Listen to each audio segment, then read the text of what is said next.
वैराग्य प्रकरण 22वां सर्ग। शोक मोह इष्ट वियोग का दुख, रोग आदि से परिपूर्ण तथा चिंता और तिरस्कार के घर वृद्धावस्था की निंदा। श्री रामचंद्र जी कहते हैं, खेल कूद कौतूहल आदि की अभिलाषा के पूर्ण न होने पर ही युवावस्था आकर जबरदस्ती बाल्यावस्था को निकल जाती है। तदुपरांत स्त्री संभोग आदि की इच्छा की पूर्ति न होने पर ही वृद्धावस्था आकर युवावस्था को स्वाहा कर देती है।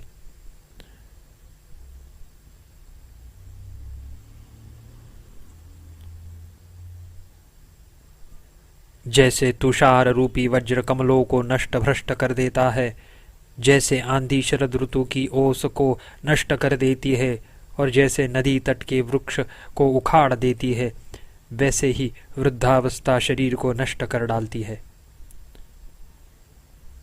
यदि विष का छोटा सा टुकड़ा खा लिया जाए तो वह जैसे थोड़ी देर में देह को कुरूप कर देता है, वैसे ही अंग प्रत्यंग को शिथिल करने वाली एवं वृद्ध के से स्वरूप वाली वृद्धावस्था देह को शीघ्र कुरूप कर देती है। यदि वृद्धावस्था स्वयं वृद्ध रूप न होती तो अन्यों को वृद्ध रूप कैसे करती? ऐसे तर्क करके लोक में जरठ रूपिणी कहा है। जिनके सब अंग शिथिल और छिन्न भिन्न हो गए हैं और वृद्धावस्था से शरीर जर्जरित हो गया है, ऐसे सभी पुरुषों को स्त्रियां ऊंट के समान समझती है। अनायास दीनता को प्राप्त कराने वाली वृद्धावस्था जब मनुष्य को पकड़ती है, तब सौत से तिरस्कृत स्त्री के समान बुद्धि भागकर कहीं अन्यत्र चली जाती है। नौकर चाकर पुत्र स्त्रियां बंधु बांधव और सगे संबंधी सभी लोग वृद्धावस्था से कांप रहे मनुष्य का घृणित उन्मत्त पुरुष की नाई उपहास करते हैं। जैसे गीध फलयुक्त शाखा और टहनियों के फैलाव के कारण अन्य पक्षियों के आक्रमण से रहित अति उन्नत पुराने वृक्ष पर आता है, वैसे ही कुरूप वृद्ध गुण और सामर्थ्य से शून्य अतएव दीन वृद्ध पुरुष में बड़ी अभिलाषा आती है। दीनता रूपी दोष से परिपूर्ण हृदय में संताप पहुँचाने वाली और संपूर्ण आपत्तियों की एकमात्र सहचरी बड़ी भारी तृष्णा वृद्धावस्था में बढ़ती जाती है। खेद है परलोक में मैं क्या कहूँगा, खेद है परलोक में मैं क्या करूँगा, इस प्रकार का अति भीषण भय जिसका कोई प्रतिकार नहीं हो सकता वृद्धावस्था में बढ़ता जाता है। हे महर्षि, मैं कौन हूँ? बड़ा दुखी दीन हूँ। मैं क्या करूँ, कैसे करूँ? अच्छा चुपचाप मौन ही रहूँ। ऐसी दीनता वृद्धावस्था में प्राप्त होती है। अर्थात वृद्धावस्था में मैं दुखी हूँ, मैं अकर्मण्य हूँ, मैं नितांत हेय और तुच्छ हूँ। मैं क्या करूँ? मुझ में सामर्थ्य ही क्या है? किस प्रकार मैं अपना जीवन निर्वाह करूँ? मेरा बोलने से क्या प्रयोजन है? अच्छा मैं मौन ही रहता हूँ। इत्यादि प्रकार की दीनता उदित होती है। वृद्धावस्था में अपने आत्मीय जनों से मुझे किस प्रकार कब कुछ स्वादिष्ट भोजन प्राप्त होगा, ऐसी चिंता रूपी दूसरी जरा सदा चित्त को जलाती रहती है। वृद्धावस्था में भोजन की शक्ति होने पर पचाने की अशक्ति, पचाने की शक्ति होने पर भोजन की अशक्ति इत्यादि शक्ति ह्रास से भोग की इच्छा तो बड़ी प्रबल हो उठती है, पर उपभोग नहीं किया जा सकता और हृदय सदा जलता रहता है। मुनिवर, जब विविध दुखों से शरीर का अपकार करने वाली रोग रूपी सांपों से व्याप्त वृद्धावस्था रूपी जीर्ण बगुली शरीर रूपी वृक्ष की चोटी पर बैठकर बांसती है, उसी समय निबिड़ मूर्छा रूपी अंधकार को चाहने वाला मृत्यु रूपी उल्लू झटपट कहाँ से आया हुआ ही दिखाई देता है। जैसे सायंकाल की संध्या के उत्पन्न होने पर अंधकार उसके पीछे दौड़ता है, अर्थात सायंकाल होने के बाद अंधकार इधर उधर व्याप्त हो जाता है, वैसे ही मनुष्य शरीर में वृद्धावस्था को देखकर ही काल लेने के लिए समीप में दौड़ कर आता है। मुनिश्रेष्ठ, वृद्धावस्था के कपास की नाई फूले हुआ देह रूपी वृक्ष को दूर से ही देख कर काल रूपी बंदर बड़े वेग से उसकी ओर दौड़ता है। अर्थात जैसे फूलों से युक्त वृक्ष को दूर से ही देखकर बंदर उसकी ओर दौड़ता है, वैसे ही वृद्धावस्था से सफेद हुए शरीर की ओर काल दौड़ता है। निर्जन नगर की यथा कदाचित कुछ शोभा हो भी सकती है, जिसकी सबकी सब लताएं कट चुकी हैं, वह वृक्ष भी कुछ शोभित हो सकता है। अनावृष्टि से पीड़ित देश की भी कुछ न कुछ शोभा हो सकती है, मगर वृद्धावस्था से जर्जरित शरीर की कुछ भी शोभा नहीं है। अर्थात वह इन सब दृष्टांतों से बढ़कर अभद्र है। जैसे शब्द करने वाली गुरुघ्री गीध की स्त्री निगलने के लिए शीघ्र मांस के टुकड़े को पकड़ लेती है, वैसे ही खांसी रूप शब्द करने वाली वृद्धावस्था मनुष्य को निगलने के लिए ही वेग से पकड़ लेती है। जैसे बालिका उत्सुकता के साथ देखकर और सिर पकड़कर कमल के फूल को तोड़ लेती है, वैसे ही वृद्धावस्था भी बड़ी उत्सुकता के साथ देखकर और सिर पकड़कर देह को काट देती है, नष्ट कर देती है। जैसे धूलि के कणों से कठोर और सीसीकार कराने वाली शिशिर ऋतु के तेज वायु वृक्ष के पत्तों को धूलि से ध्वस्त कर छिन्न भिन्न कर देती है, वैसे ही शरीर में कंप कराने वाली रूसी के कठोर यह वृद्धावस्था शरीर को नष्ट कर देती है। वृद्धावस्था से तहस नहस और जर्जरित शरीर तुषार के कणों से व्याप्त अतएव म्लान कमल की समानता को धारण करता है। अर्थात जैसे हिम समूह से आक्रांत कमल मुरझा जाता है, वैसे ही वृद्धावस्था से आक्रांत शरीर भी जीर्ण शीर्ण हो जाता है। यह वृद्धावस्था रूपिणी चांदनी सिर रूपी पर्वत के शीर से उदित होते ही वात रोग और खांसी रोग रूपी कुमुदिनी को बड़े प्रयत्न से विकसित करती है। अर्थात जैसे उदयाचल से उदित होते ही चांदनी यत्न पूर्वक कुमुदिनी को विकसित करती है, वैसे ही प्रथम सिर में आविर्भूत हुई वृद्धावस्था वात रोग और खांसी को खूब बढ़ा देती है। भगवान काल रूपी स्वामी वृद्धावस्था रूपी लवणादि चूर्ण से धूसर पुरुषों के सिर रूपी कुष्मांड को पका हुआ जानकर खा जाता है। अर्थात जैसे स्वामी क्षार चूर्ण से धूसर कोहड़े को पका हुआ जानकर खा जाता है, वैसे ही काल भी मनुष्यों के सिर को वृद्धावस्था से सफेद हुआ देखकर खा जाता है। आयु रूपी प्रवाह के शीघ्र चलने पर वृद्धावस्था रूपी गंगा लगातार प्रयत्न पूर्वक इस शरीर रूपी तटवृक्ष की जड़ों को काट डालती है। अर्थात जैसे प्रवाह तेज होने पर गंगा तिरस्थित वृक्ष की जड़ों को काटकर उसे गिरा देती है, वैसे ही आयु के पूर्ण होने पर वृद्धावस्था लगातार शरीर की जड़ों को काटकर उसे गिरा देती है। पहले वृद्धावस्था रूपी बिल्ली यौवन रूपी चूहे को खाती है, फिर उद्धत होकर उसे शरीर का मांस खाने की इच्छा हो जाती है, तब तो उसकी उद्दंडता का ठिकाना नहीं रहता। इस संसार में ऐसी अमंगलकारिणी कोई नहीं है जैसे कि रोदन करने वाली देह रूपी जंगल की सियारीण यह वृद्धावस्था है। अर्थात जैसा जंगल की सियारीण के वासने से अमंगल होता है, वैसा किसी से नहीं होता। यह वृद्धावस्था भी ठीक सियारीन के समान है, यह भी रोदन करने वाली है और सबसे बढ़कर दुखदायिनी है। खांसी और सांस के साय साय शब्द से युक्त दुख रूपी धुआं और कालिक से पूर्ण यह वृद्धावस्था रूपी ज्वाला जलती है। जिसने इस देह को जला ही डाला, अर्थात गीली लकड़ियों के जलने पर ज्वाला सी सी शब्द करती है और उसमें धुआं और कालिक भी रहती है। अतएव जैसे सी सी शब्द से युक्त और धूममय और कालिक पूर्ण ज्वाला काष्ठ को जला देती है, वैसे ही काश श्वास की साय साय से युक्त और दुखमय यह वृद्धावस्था भी देह को जला देती है। जैसे सफ़ेद पत्तों वाली और फूलों से लदी हुई छोटी लता फूलों के बोझ को न सह सकने के कारण टेढ़ी हो जाती है, वैसे ही सफ़ेद संपूर्ण अंगों से युक्त मनुष्यों का छोटा सा शरीर वृद्धावस्था से टेढ़ा हो जाता है। वृद्धावस्था रूपी कपूर से सफ़ेद देह रूपी केले के पेड़ को काल रूपी हाथी निस्संदेह एक क्षण में उखाड़ कर फेंक देता है।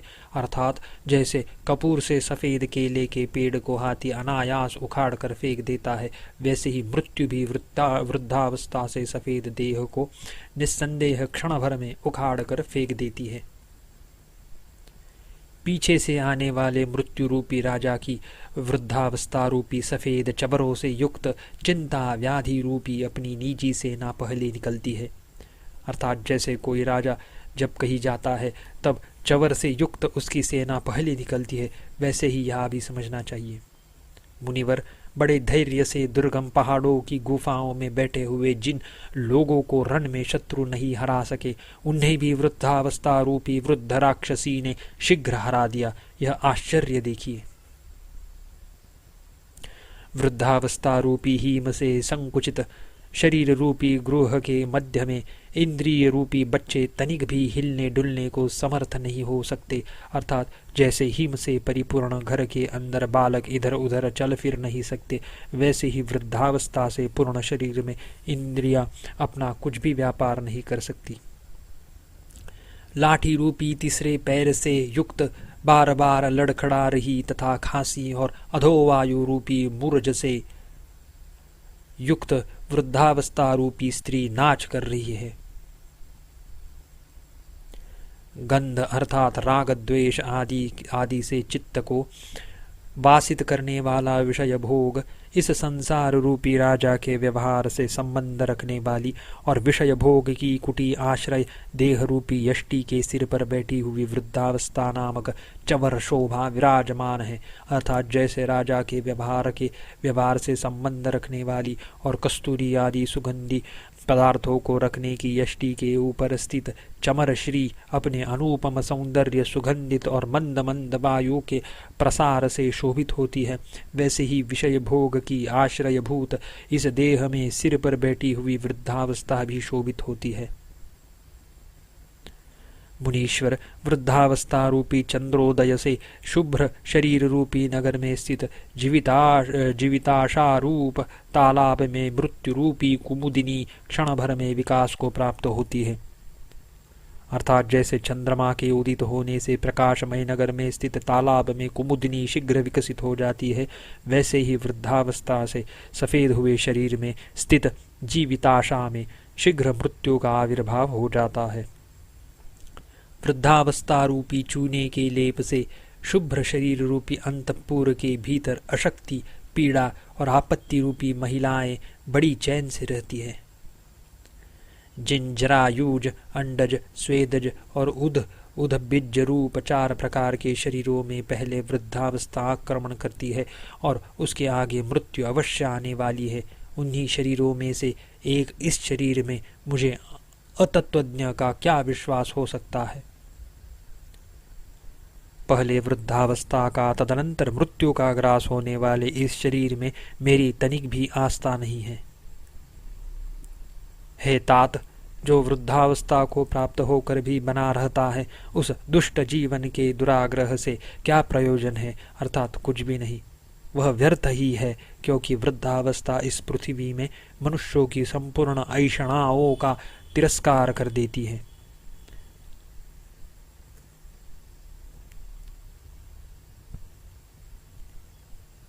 बाईसवां सर्ग समाप्त। वैराग्य प्रकरण 23वां सर्ग। प्राणियों के पुण्य और पाप के बल से उत्कृष्ट अपनी चेष्टाओं द्वारा प्राणियों से कर्म करा रहे काल का वर्णन। श्री रामचंद्र जी ने कहा, ब्रह्मन, मेरी यह भोग्य वस्तु है, मैं इसका भोग करने वाला हूँ। ये भोग के उपकरण है। इस उपकरण से इस वस्तु को हस्तगत कर मैं चिरकाल तक इसका भोग करूँगा। मेरा यह मनोरथ आज पूर्ण हो गया।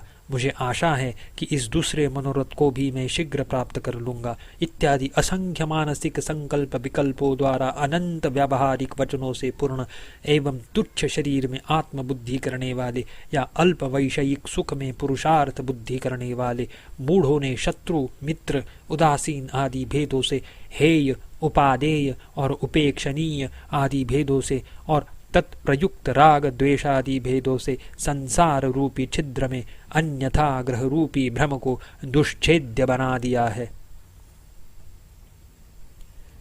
जाल के समान दूर से ही आकृष्ट कर बांधने वाले विषयों तथा पिंजड़े के समान परिच्छिन्न स्थान में बांधने वाले देह के समूह रूप इस अवस्तुभूत संसार के प्रति विवेकियों को कैसे आदर हो सकता है। दर्पण में प्रतिबिंबित फल को बालक ही खाने की इच्छा करते हैं, विवेकी नहीं। इस प्रकार के अवस्तुभूत संसार में जिनको क्षुद्र सुख की आशा होती है, उनकी उस आशा को काल जैसे तृण के सिरे से कुएं में लटक रहे मकड़ी के जाले को चूहा पूर्णतया काट देता है, वैसे ही निश्शेष रूप से काट देता है। जैसे बड़वाग्नि चंद्रोदय आदि से उमड़े हुए समुद्र को नष्ट करती है, वैसे ही इस संसार में उत्पन्न हुई ऐसी कोई भी वस्तु नहीं है जिसे यह सर्वभक्षी काल न नष्ट करता हो। भयंकर रुद्र रूपी काल सर्वसाधारण रूप से इस संपूर्ण दृश्य प्रपंच को निगलने के लिए सदा उद्यत रहता है। असंख्य ब्रह्मांडों को अपने उदरस्थ करने के कारण सर्वात्मता को प्राप्त हुआ यह काल बल, बुद्धि और वैभव आदि से महान भूतों के लिए एक क्षण भर भी नहीं ठहरता, अर्थात सबको तुरंत नष्ट कर देता है। युग, वर्ण और कल्प नामक क्रियोपाधिक रूपों से काल अंशतः ही प्रकट है, उसका वास्तविक रूप कोई नहीं देख सकता। वह संसार की संपूर्ण वस्तुओं को अपने वश में करके बैठा है। जैसे गरुड़ सांपों को निगल जाता है, वैसे ही काल भी जो अनुपम रूप से संपन्न थे, जो पुण्यात्मा थे और जो सुमेरु पर्वत के समान गौरवान्वित थे, उन्हें हड़प कर गया। यह काल बड़ा निर्दय, पत्थर के समान कठोर, बाघ आदि के समान क्रूर, आरे के तुल्य कर्कश, क्रूपण और अधम है। आज तक ऐसी कोई वस्तु नहीं देखी गई जिसे इस काल ने अपने गाल में न समा लिया हो। इसका चित्त सदा निगलने में ही लगा रहता है। यह एक को निगलता हुआ दूसरे को निगलता है। असंख्य लोग इसकी उदरदरी में समा चुके हैं, पर यह ऐसा पेटू है कि इसे तृप्ति ही नहीं हुई, अर्थात अब भी यह अपने उसी स्वाभाविक वेग से जीवों को लगातार निगलता जा रहा है।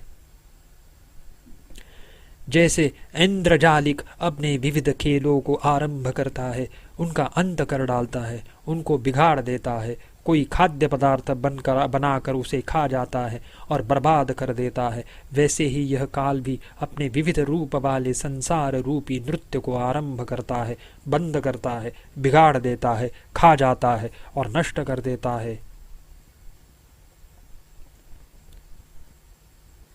जैसे तोता दाड़िम के फलों को तोड़कर उसके भीतर के बीजों को खा जाता है, वैसे ही यह काल भी इस जगत में व्याकृतावस्था में स्थित भूतों को, यानी कि जरायुज, अंडज, स्वेदज और उद्भिज भेद से 4 प्रकार के प्राणियों को नाश द्वारा असत बनाकर तोड़ मरोड़ कर खा जाता है।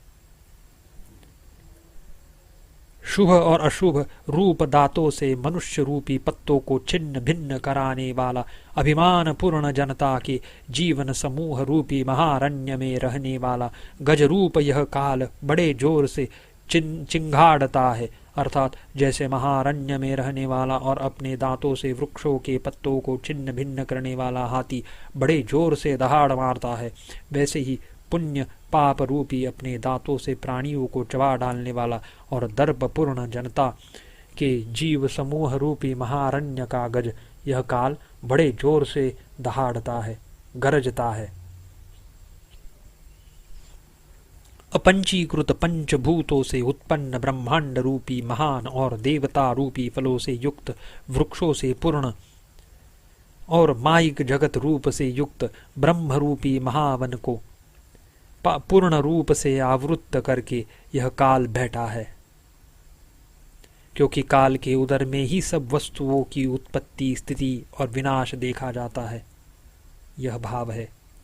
यह काल रात्रि रूपी भंवरों से चारों ओर व्याप्त और दिन रूपी मंजरियों से शोभित वर्ष, कल्प और काल रूपी लताएं बराबर बनाता रहता है, पर इसे कभी कुछ भी परिश्रम नहीं होता जिससे कि यह अपने व्यापार से विरत हो। मुनिवर, यह काल धूर्तों का सिरताज है। इसे कितना ही तोड़ो पर यह टूटता नहीं, जलाने पर जलता नहीं और दृश्य होने पर भी स्वरूप से नहीं दिखाई देता। इसकी धूर्तता की सीमा नहीं है। सर्वव्यापक यह काल मनोराज्य के अनुरूप है। जैसे मनोराज्य एक पलक में किसी वस्तु के स्वरूप को हूबहू खड़ा कर देता है और किसी को बिल्कुल विनष्ट कर डालता है, वैसे ही यह काल भी एक पलक में किसी वस्तु को सर्वांग पूर्ण बनाकर खड़ा कर देता है और किसी वस्तु को निश्शेष विनिष्ट कर देता है। इसीलिए इन दोनों में कोई अंतर नहीं है।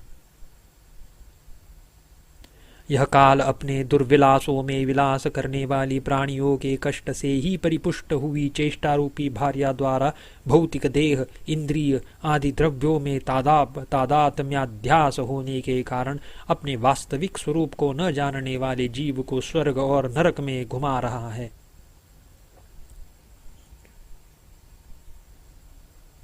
यह काल बड़ा पेटू है। इसको सदा अपने पेट भरने की ही चिंता रहती है। चाहे तिनका हो, चाहे धूली हो, चाहे इंद्र हो, चाहे सुमेरु हो, चाहे पत्ता हो, चाहे समुद्र हो, सभी को अपने अधीन करने के लिए, निगलने के लिए उद्यत रहता है।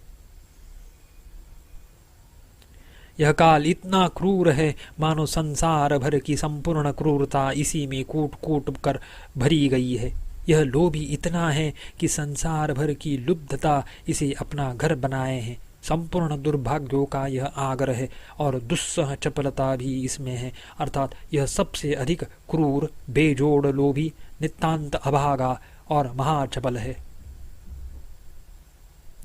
जैसे बालक अपने आंगन में खेल के गेंदों को बार बार उछालता है, वैसे ही यह क्रूरतम काल खेल के लिए सूर्य और चंद्रमा को आदेश देकर आकाश में मानो खेलता है। प्रलय काल में यह काल सब प्राणियों को नष्ट कर और अपने शरीर को उनकी हड्डियों की मालाओं से पैर तक ढांक कर खूब शोभित होता है। प्रलय के समय निरंकुश चरित्र वाले इस काल के अंगों से निकले हुए वायुओं से विशाल सुमेरु पर्वत भुर्ज पत्र के समान आकाश में फड़फड़ाता है, अर्थात चारों ओर से टूटने फूटने लगता है। बात यह है कि जैसे वायु से अति कोमल भुर्ज पत्र फटकर नष्ट हो जाता है, वैसे ही इस निरंकुश शिरोमणि के शरीर से निर्गत वायुओं से विशालतम सुमेरु पर्वत आकाश में उड़कर विशीर्ण हो जाता है। यह काल रुद्र का रूप धारण कर महेंद्र का रूप धारण करता है, फिर ब्रह्मा का रूप धारण करता है, फिर इंद्र होता है और फिर कुबेर होता है और अंत में कुछ भी नहीं, अर्थात प्रलय में पर्यवसित हो जाता है। जैसे सदा परिपूर्ण सागर रात दिन अपने में अन्य तरंगों को धारण करता हुआ पहले की बड़ी बड़ी तरंगों को नीचे कर देता है, अर्थात अपने में विलीन कर देता है, वैसे ही तत्परता पूर्वक रात दिन अन्य नई नई सृष्टियों को करता हुआ यह काल पूर्व की अति दैदीप्यमान सृष्टियों को नष्ट कर देता है। यह काल महाकल्प रूपी वृक्षों से देवता, मनुष्य और राक्षस रूपी पके हुए फलों को गिरा रहा है। यह काल प्राणी रूपी बहुत छोटे छोटे मच्छरों से धूम धूम ऐसा शब्द कर रहे और शीघ्र गिरने वाले ब्रह्मांड रूपी गूलर के फलों का बड़ा भारी वृक्ष है। अर्थात जैसे छोटे छोटे मच्छरों से गूंज रहे शीघ्र गिरने वाले गूलर के फूल गूलर के पेड़ में होते हैं, वैसे ही प्राणियों के शब्दों से गूंज रहे और शीघ्र गिरने वाले ब्रह्मांड रूपी फलों का आश्रयभूत वृक्ष है। वैसे ही उक्त ब्रह्मांडों का उत्पादक यह काल है। तत्त प्राणियों के शुभाशुभ क्रिया रूप प्रियतमा से युक्त काल सबके अधिष्ठान भूत चित्त रूप चांदनी के केवल सन्निधान से प्रकट हुई जगत की सत्ता रूपी कुमुदिनियों से प्राणियों की क्रिया रूप अपनी स्त्री अपनी अद्वितीय स्वरूप को विनोदित करता है।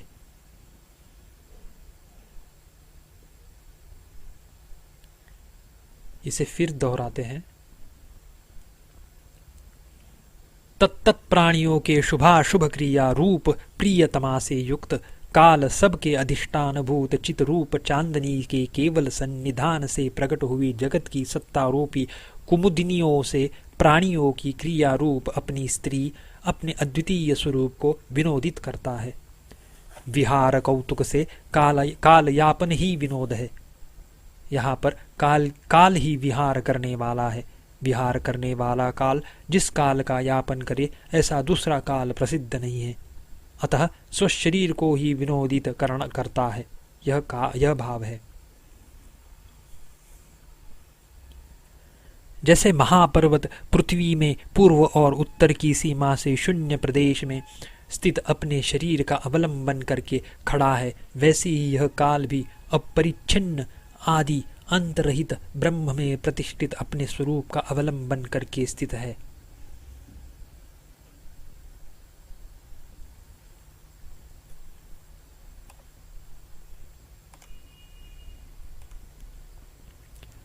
यह काल कहीं पर काले अंधकार के तुल्य श्यामल, कहीं पर कांति से परिपूर्ण और कहीं पर अंधकार और कांति से शून्य अपने कार्यों को करता हुआ स्थित है। यह विलीन हुए असंख्य प्राणी पूर्ण संसारों के सारभूत और सबका आधार होने से अत्यंत भार से युक्त अपने स्वरूप से पृथ्वी के समान ऐसा स्थित है कि इसकी जड़ कभी भी हिल नहीं सकती। सैकड़ों महाकल्पों से न तो इसे खेद होता है, न प्रसन्नता होती है, न यह आता है न जाता है, न अस्त को प्राप्त होता है और न उदित होता है। यह काल अत्यंत अनादर पूर्वक जगत की रचना रूप लीला से अहंकार से रहित और सर्वत्र व्याप्त अपनी आत्मा का पालन ही करता है, उसका विनाश कभी नहीं करता। यह काल लगातार रात्रि रूपी पंख से उत्पन्न हुई और मेघ रूपी भवरी से युक्त दिन रूपी लाल कमलों की श्रेणी का अपने आत्म रूपी तालाब में रोपण करता रहता है। यह लोभी काल पुरानी सम्मार्जनी रूपी काली रात्रि को लेकर कनकाचल के चारों ओर उससे घिरे हुए आलोक रूपी सुवर्ण के कणों को बटोरता रहता है। एक बार झाड़ू से बटोरने पर बहुत सा सुवर्ण मिलने पर भी यह संतुष्ट नहीं होता और लोभी इतना बड़ा है कि नई सम्मार्जनी भी नहीं ले सकता। लोभी होने के कारण ही कार्य रूपी उंगली से दिशाओं के कोनों में सूर्य रूपी दीपक ले जाता हुआ यह काल जगत रूपी घर में कहाँ पर क्या है यह देखता है। दिन रूपी पलकों से युक्त सूर्य रूपी नेत्र से यह बहुत अच्छी तरह पक गए हैं। यह देखकर जगत रूपी पुराने वन से यह लोकपाल रूपी फलों को तोड़कर खाता है। जगत रूपी पुराने फूस के झोपड़े में प्रमाद से इधर उधर गिरे हुए गुणवान जन रूपी मणियों को यह काल महान उदर वाले मृत्यु रूपी संदूक में क्रमशः डालता है। जो जन रूपी रत्नावली गुणों से अत्यंत पूर्ण हो जाती है, मानो अलंकार के लिए उसको अपने अवयव रूप सत्य त्रेता आदि युगों में रखकर फिर उन्हें नष्ट कर देता है। यह चंचल काल बीच बीच में दिन रूपी हंसों से गुंथी हुई तारा रूपी केसर से पूर्ण रात्रि रूपी नील कमलों की माला को 5 ऋतु 5 ऋतु रूपी अंगुलियों से युक्त वर्ष रूपी हाथ के प्रकोष्ठ में कंगन के समान नित्य धारण करता है। पर्वत, समुद्र, द्युलोक और पृथ्वी रूप 4 श्रृंग वाले जगत रूपी भेड़ों का हिंसक यह काल आकाश रूपी आंगन में बिखरे हुए तारा रूपी रक्त के बिंदुओं को भी देखकर प्रतिदिन उन्हें चाटता है। यह काल यौवन रूपी कमलिनी के लिए चंद्रमा रूप और आयु रूपी गज के लिए सिंह रूप है। इस संसार में अत्यंत तुच्छ या महान ऐसी कोई वस्तु नहीं है जिसका कि यह काल नाश ना करता हो।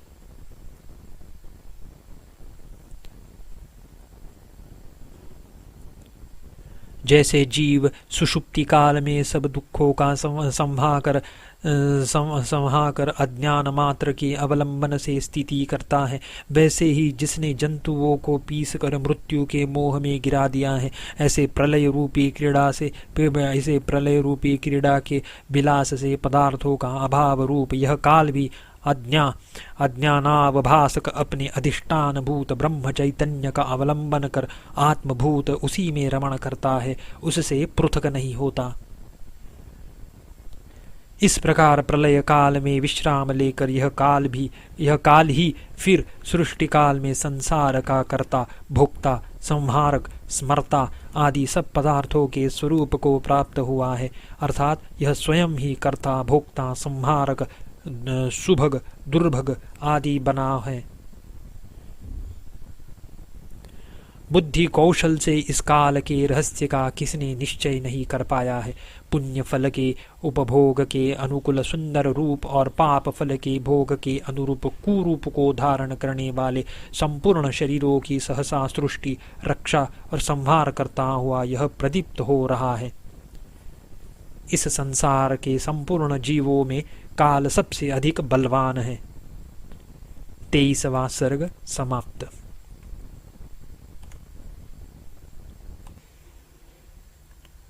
वैराग्य प्रकरण 24वां सर्ग। मृगया में कौतूहल करने वाले राजकुमार के रूपक से अपनी प्रियतमा काल रात्रि से युक्त काल का वर्णन। श्री रामचंद्र जी ने कहा, मुनि श्रेष्ठ, यह काल राजकुमार के अनुरूप है।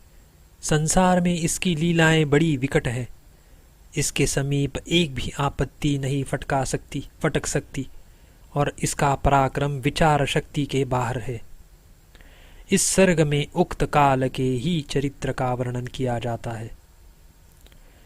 इस जीर्ण शीर्ण जगत रूपी वनराजी में दीनहीन और अज्ञानी प्राणी रूपी मृगों का शिकार कर रहे इस राजकुमार रूपी काल के लिए प्रलय काल का महासागर क्रीडार्थ बनाई गई रमणीय बावड़ी है, जिसके एक भाग में बड़बा नल रूपी सुंदर कमल लहलहा रहे हैं। दधी सागर, क्षीर सागर सहित तथा कड़ुए, तीखे और खट्टे विविध खाद्यों से पूर्ण सदा एक रूप से रहने वाले चिरकाल से स्थित अनेक जगत इस राजकुमार रूपी काल के कलेवे यानी नाश्ते के पदार्थ है।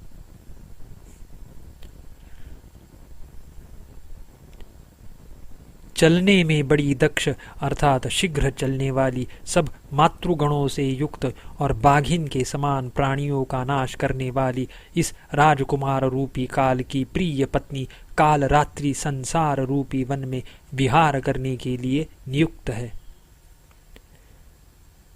चंचल श्वेत कमल, नील कमल और रक्त कमलों से परिवेष्टित मधुर जल से युक्त विशाल पृथ्वी ही इसके हाथ में मधुर मध्य से पूर्ण विशाल पान पात्री यानी मद्य पीने का पात्र है।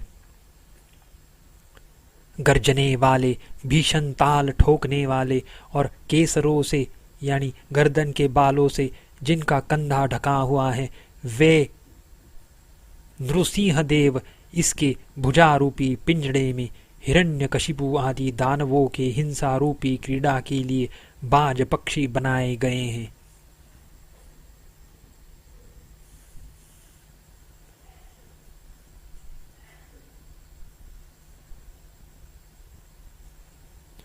ब्रह्मांडों की माला को धारण करने के कारण तुम्बों से बनाई गई वीणा के समान सुंदर रूप और ध्वनि से युक्त और शरद ऋतु के आकाश के तुल्य स्वच्छ नीली कांति वाला संहार भैरव इसकी क्रीड़ा के लिए कोकिल का बच्चा बनाया गया है। सदा टंकार शब्द करने वाला और लगातार दुख रूपी बाणों को उगलने वाला उसका संहार नाम का धनुष चारों ओर चमचमा रहा है। ब्रह्मन, इस काल से बढ़कर विलास करने में प्रवीण कोई नहीं है। यह राजपुत्र रूपी काल स्वयं भी दौड़ता है और इसके लक्ष्यभूत प्राणी भी निरंतर दौड़ते रहते हैं, फिर भी इसका लक्ष्य नहीं चूकता।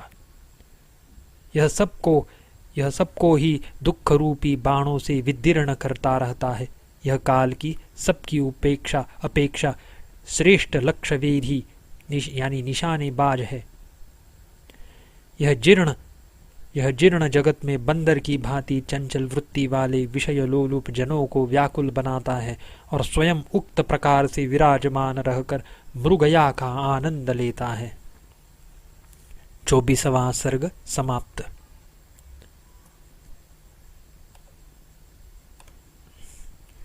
वैराग्य प्रकरण 25वां सर्ग।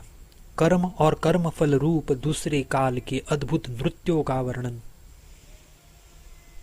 श्री रामचंद्र जी ने कहा, मुनिवर, इस संसार में दुष्चरित्रों के शिरोमणि पूर्वोक्त महाकाल से अन्य एक दूसरा काल है।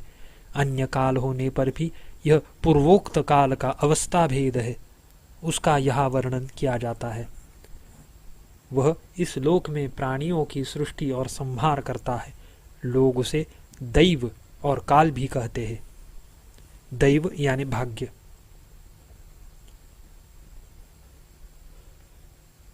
मुनिश्रेष्ठ, स्वकर्म रूपी जिसका फल सिद्धि के अतिरिक्त न कोई दूसरा रूप देखा जाता है, न कर्म देखा जाता है और न कोई अभिलाषा देखी जाती है, उसी ने जैसे सूर्य का प्रखर ताप बर्फ को पिघला कर नष्ट कर देता है, वैसे ही सुकुमार इन संपूर्ण प्राणियों को सर्वथा नष्ट कर दिया है। भाव यह है कि सभी अनर्थों की जड़ अपना कर्म ही है। जो यह विस्तीर्ण संसार रूपी मंडल दिखाई दे रहा है, वह उस काल की नृत्यशाला है। वह इसमें खूब जी भर कर नृत्य करता है।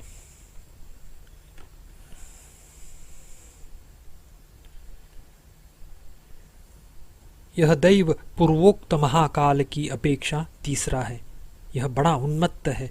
कृतांत इस अतिभीषण नाम को धारण कर नरमुंडधारी वेश में संसार में नृत्य करता है। मुनि जी, इस संसार में नृत्य कर रहे इस कृतांत का नियति रूप प्रिय भार्या में अत्यंत अनुराग है। किए हुए कर्मों के फल की अवश्यंभाविता रूप नियम में बड़ा अनुराग है। यह किए हुए कर्मों का फल अवश्य देता है, यह भाव है। चंद्रमा की कला के समान सफेद शेषनाग और 3 धाराओं में विभक्त गंगा का प्रवाह, ये दोनों उसके संसार रूपी वक्षस्थल में उपवीत और अवित यज्ञोपवीत रूप में विद्यमान है। सूर्यमंडल और चंद्रमंडल उसके हस्ताभरण है और सुमेरु पर्वत उसके हाथ में स्थित लीला कमल है। प्रलय काल के सागर में धोया गया असीम आकाश उसका एकमात्र वस्त्र है। वह तारा रूपी चित्र विचित्र बिंदुओं से व्याप्त है और प्रलय के पुष्कर और आवर्त नाम के मेघ उसके चंचल छोर हैं। इस प्रकार के कृतांत रूप काल के सामने उसकी भार्या नियति आलस्य रहित होकर लगातार प्राणियों के समुचित भोगानुरूप कार्यारंभ द्वारा नाचती है। नियति की क्रिया शक्ति कभी क्षीण नहीं होती और नृत्य करने के कारण उसके अंग प्रत्यंग सदा चंचल रहते हैं।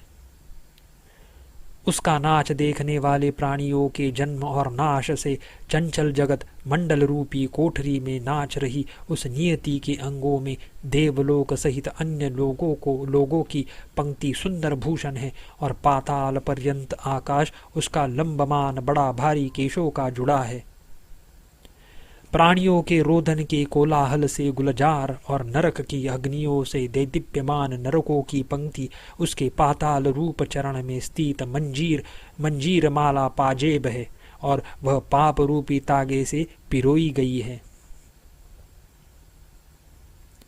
चित्रगुप्त प्राणियों के कर्म रूपी सुगंध को प्रकट करता है, अतः वह कस्तूरी स्वरूप है।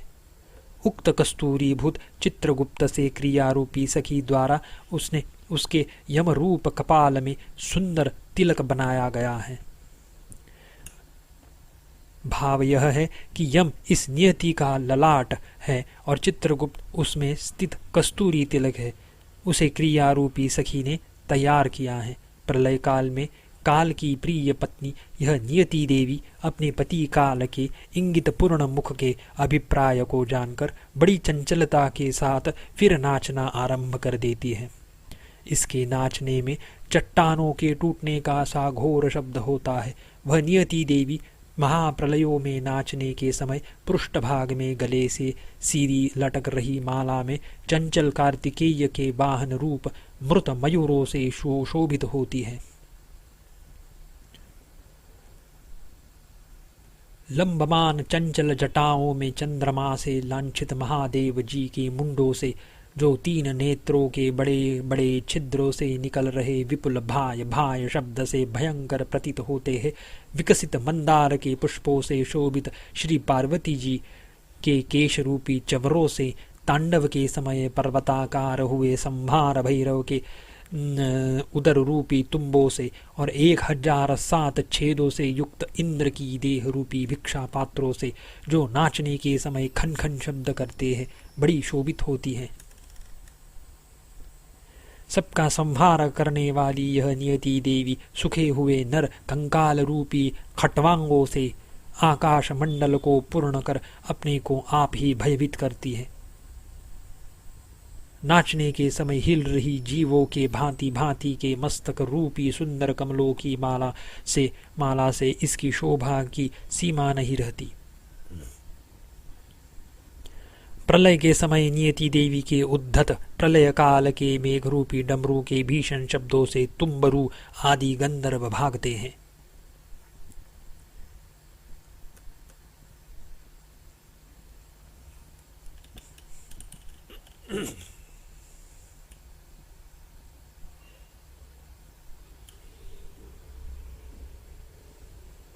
पूर्वोक्त नृत्यशाला के अंदर नियति देवी का पति कृतांत नृत्य करता है।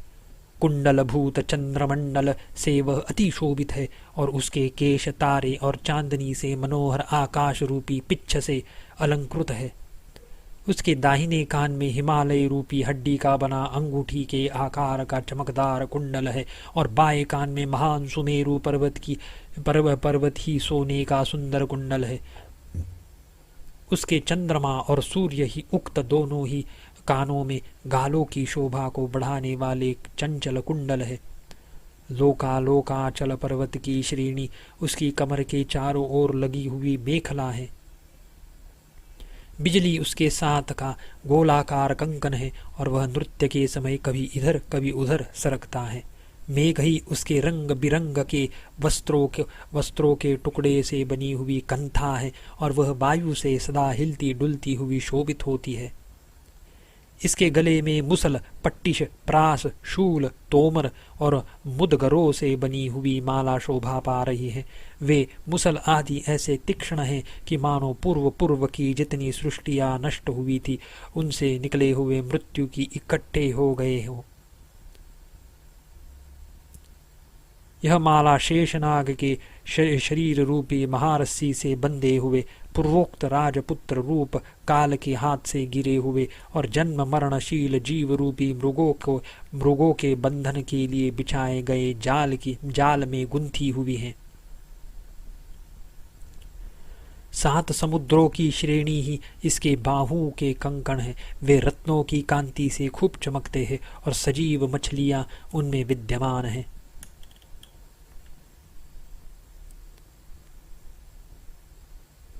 शास्त्रीय और स्वाभाविक व्यवहार रूप आवर्त से भवर से युक्त रजोगुण पूर्ण तमोगुण से काली सुख दुख परंपरा उसकी रोमावली के रूप में विराजमान है। इस प्रकार का वह कृतांत प्रलय काल में तांडव को उत्पन्न करने वाली नृत्येच्छा का परित्याग करता है, अर्थात उक्त नृत्य चेष्टा से विरत होकर चिरकाल तक विश्राम करता है। तदनंतर ब्रह्मा आदि के साथ भूतों की फिर सृष्टि कर पुनः नृत्य लीला का विस्तार करता है। उसकी उक्त नृत्य लीला अंग प्रत्यंग के अभिनय से पूर्ण है और वृद्धता, शोक, दुख और तिरस्कार उसके आभूषण है। जैसे बालक गीली मिट्टी को लेकर नाना प्रकार के खिलौने आदि बनाता है और थोड़ी देर में उन्हें नष्ट भ्रष्ट कर देता है, वैसे ही काल भी आलस्य रहित होकर 14 भुवन, विविध देश, वन और असंख्य तथा विविध जीव और उनके सुंदर श्रौत स्मार्त आदि रूप आचार विचारों की सृष्टि कर फिर उन्हें नष्ट कर देता है। उक्त आचार विचार सत्य युग और त्रेता युग में निश्चल रहते हैं तथा कलयुग और द्वापर युग में चले हैं। इसे फिर से दोहराते हैं।